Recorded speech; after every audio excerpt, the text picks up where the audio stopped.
नमस्कार दोस्तों, defence news Hindi में आपका स्वागत है। आज की खबरें। भारत ने रूस से और S-400 मांगे। भारत ने हाल ही में पाकिस्तान से हवाई खतरों को बेअसर करने के उद्देश्य से किए गए सैन्य अभियान ऑपरेशन सिंदूर के दौरान सिस्टम की सफल तैनाती के बाद रूस से अतिरिक्त S-400 वायु रक्षा प्रणाली का औपचारिक रूप से अनुरोध किया है।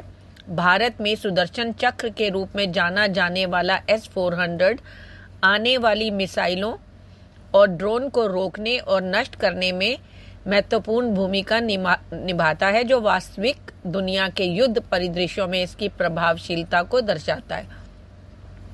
रूस द्वारा विकसित S-400 प्रणाली विश्व स्तर पर सबसे उन्नत लंबी दूरी की वायु रक्षा प्रणालियों में से एक है। यह 600 किलोमीटर दूर तक के लक्ष्यों को ट्रैक कर सकता है और 400 किलोमीटर तक की दूरी पर उनसे भिड़ सकता है। यह प्रणाली 4 अलग अलग प्रकार की मिसाइलों को दागने में सक्षम है, जिससे यह विमान, ड्रोन, क्रूज मिसाइलें और बैलिस्टिक मिसाइलों सहित विभिन्न प्रकार के हवाई खतरों से निपट सकती है। अगला, पाकिस्तानी वायुसेना ने हवाई झड़प में 5 जेट विमान खो दिए। भारतीय वायुसेना ने हवाई श्रेष्ठता का एक शक्तिशाली प्रदर्शन करते हुए ऑपरेशन सिंदूर के दौरान कम से कम 5 पाकिस्तानी वायुसेना के विमानों को मार गिराया, जो 22 अप्रैल को पहलगाम में हुए आतंकवादी हमले के जवाब में शुरू किया गया एक निर्णायक जवाबी हमला था। एक प्रेस कॉन्फ्रेंस में एयर ऑपरेशन के महानिदेशक एयर मार्शल S.K. भारती ने पुष्टि की कि IAF की उन्नत वायु रक्षा प्रणाली और लड़ाकू विमानों ने कई उच्च तकनीक वाले PAF विमानों को बेअसर कर दिया। हालांकि उन्होंने सटीक संख्या बताने से परहेज किया। DRDO द्वारा उद्धृत सूत्रों ने खुलासा किया कि गिराए गए विमानों में एक मिराज 5, 2 JF-17 थंडर जेट, एक F-16 और एक अज्ञात 5वां विमान शामिल था।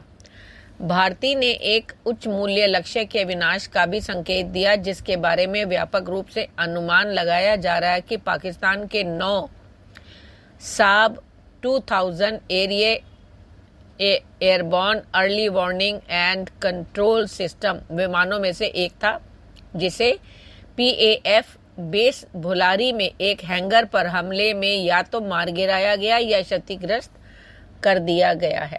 अगला, हेलेनिक वायुसेना की नज़र भारत की रुद्रम 1 और रुद्रम 2 मिसाइलों पर है। सूत्रों के अनुसार ग्रीस की वायुसेना हेलेनिक एयर फोर्स कथित तौर पर भारत की रुद्रम 1 और रुद्रम 2 श्रृंखला की एयर लॉन्च की गई एंटी रेडिएशन मिसाइल्स में गहरी दिलचस्पी दिखा रही है, ताकि इसे डिसॉल्ट राफेल लड़ाकू जेट में के अपने बेड़े के साथ एकीकृत किया जा सके। भारत के रक्षा अनुसंधान और विकास संगठन द्वारा विकसित इन सुपरसोनिक और हाइपरसोनिक मिसाइलों को दुश्मन की वायु रक्षा को दबाने और दुश्मन की वायु रक्षा को नष्ट करने, रडार, संचार प्रणालियों और बंकरों को निशाना बनाने के लिए डिजाइन किया गया है। समवर्ती रूप में भारतीय वायुसेना अपने राफेल और तेजस MK-1A जेट के साथ रुद्रम 1 के एकीकरण को आगे बढ़ा रही है, जिसमें भारत उन्नत सीड समाधानों के संभावित आपूर्तिकर्ता के रूप में स्थापित हो रहा है। अगला, DRDO ने एथेंस में डेफिया 2025 में लंबी दूरी की लैंड अटैक क्रूज मिसाइल का प्रदर्शन किया। DRDO ने ग्रीस के एथेंस में DEFEA डेफिया 2025 प्रदर्शनी में स्वदेशी रूप से विकसित long range land attack cruise missile यानी LRLACM का प्रदर्शन किया, जिसने वैश्विक रक्षा समुदायों का ध्यान आकर्षित किया। 1000 किलोमीटर की मारक क्षमता वाली सबसोनिक क्रूज मिसाइल उन्नत मिसाइल प्रौद्योगिकी में भारत की बढ़ती ताकत और रक्षा विनिर्माण में आत्मनिर्भरता की दिशा में इसके प्रयासों को रेखांकित करती है। निर्भय मिसाइल के नए संस्करण ALACM का पहला सफल उड़ान परीक्षण 12 नवंबर 2024 को ओडिशा के चांदीपुर में एकीकृत परीक्षण रेंज में किया गया था। बेंगलुरु में एरोनॉटिकल डेवलपमेंट एस्टैब्लिशमेंट द्वारा विकसित अन्य DRDO प्रयोगशाला और भारत डायनेमिक्स लिमिटेड और भारत इलेक्ट्रॉनिक्स लिमिटेड जैसे भारतीय उद्योगों के योगदान के साथ मिसाइल की रणनीतिक भूमि लक्ष्यों पर सटीक हमला के लिए डिजाइन किया गया। अगला, भारतीय नौसेना ने अमेरिका और फ्रांस से दोहरे इंजन वाले नौसैनिक उपयोगिता हेलीकॉप्टर मांगे। अपनी समुद्री क्षमता की कमियों को दूर करने के लिए एक रणनीतिक कदम के रूप में भारतीय नौसेना ने twin engine light naval utility helicopter की खरीद के लिए संयुक्त राज्य अमेरिका और फ्रांस के साथ साथ सरकार दर सरकार चर्चा शुरू की है। घटनाक्रम से परिचित सूत्रों के अनुसार नौसेना ने दोनों देशों के दूतावासों से संपर्क किया है और सभी मौसम में काम आने वाले ट्विन इंजन NUH खरीदने के लिए यूरोपीय एरोस्पेस दिग्गज एयरबेस बस सहित अग्रणी निर्माताओं के साथ बातचीत की है।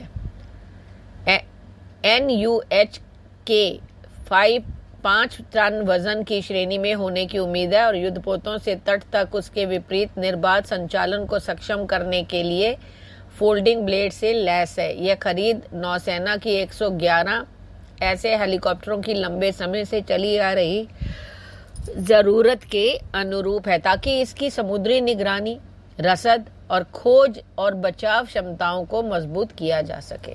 अगला, लखनऊ में ब्रह्मोस एनजी उत्पादन संयंत्र खुला। भारत की रक्षा विनिर्माण क्षमताओं को महत्वपूर्ण बढ़ावा देते हुए लखनऊ में ब्रह्मोस एनजी मिसाइल के लिए अत्याधुनिक उत्पादन संयंत्र का उद्घाटन किया गया। उन्नत सुपरसोनिक क्रूज मिसाइल की 150 इकाइयों का सालाना उत्पादन करने के लिए डिजाइन की गई यह सुविधा भारतीय वायुसेना की सटीक हमला क्षमताओं को बढ़ाने में एक महत्वपूर्ण कदम है। यह उद्घाटन भारतीय वायुसेना द्वारा ब्रह्मोस मिसाइल की सफल तैनाती के तुरंत बाद हुआ है, जिसने हाल ही में पाकिस्तान वायुसेना के एयरबेस पर विनाशकारी सटीक हमले किए, जिससे मिसाइल की दुर्जय शक्ति का प्रदर्शन हुआ। ब्रह्मोस एनजी अपने पूर्ववर्ती का एक छोटा और हल्का संस्करण है। इसका वजन केवल 1.3 टन है, जो इसे हल्के लड़ाकू विमानों सहित सभी IAF लड़ाकू जेट के साथ संगत बनाता है। अगला, तेजस MK1 वेरिएंट खुफिया और स्ट्राइक पावर अपग्रेड के लिए तैयार है। भारत पाकिस्तान संघर्ष के तीव्र होने के साथ अपुष्ट रिपोर्टों से पता चलता है कि भारत अपने तेजस MK1 प्रारंभिक परिचालन क्षमता और पूर्ण परिचालन क्षमता वेरिएंट पर उन्नत खुफिया प्रणालियों, स्टैंड ऑफ हथियारों और सॉफ्टवेयर परिभाषित रेडियो के एकीकरण को तेजी से ट्रैक कर सकता है। पाकिस्तान के साथ चल रही झड़पों से प्रेरित इस विकास का उद्देश्य तेजी से विकसित हो रहे युद्ध के मैदान के परिदृश्य के बीच भारतीय वायुसेना की परिचालन क्षमताओं को मजबूत करता है। अगला, आकाश मिसाइल प्रणाली की सराहना हुई। भारत पाकिस्तान संघर्ष सुर्खियों में बना हुआ है। स्वदेशी आकाश मिसाइल प्रणाली के पीछे DRDO के पूर्व वैज्ञानिक डॉक्टर प्रहलाद रामाराव ने आज भारतीय मीडिया से बात की और सिस्टम के प्रदर्शन पर गर्व व्यक्त किया। सतह से हवा में मार करने वाली मिसाइल प्रणाली आकाश ने ड्रोन सहित पाकिस्तानी हवाई खतरों का मुकाबला करने में महत्वपूर्ण भूमिका निभाई है और मिसाइलों सहित पाकिस्तानी हवाई खतरों का मुकाबला करने में महत्वपूर्ण भूमिका निभा रही है। डॉक्टर रामाराव ने इस बात पर जोर दिया कि इस प्रणाली को अपनी सीमा के भीतर किसी भी लक्ष्य को रोकने के लिए डिजाइन किया गया था और इसने अपनी क्षमताओं के अनुसार प्रदर्शन किया है, जिससे उच्च सटीकता सुनिश्चित होती है। धन्यवाद।